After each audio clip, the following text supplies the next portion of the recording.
12:58 po ng hapon. Ngayon ay 20 sa month ng May 22, 2024, araw po ng Lunes. Ang abang lingkod ay dito po sa vulcanizing. Tapos habang kami ay naghintay, nakita ko po ang papaya. Papaya, mga kaibigan, ay pinapabayaan lang po, no? 3 piraso yan, napak, no? Magkano na yung kilo pag sa Maynila, no? So ito ay sa bungad ng gate ng Surala East Elementary School.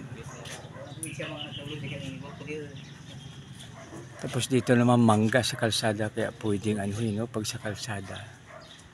Ayan, mga kaibigan, no? So isang maganda mapagpala, mapagbiyaya at mag-Diyos na hapon sa bawat isa. God bless us all.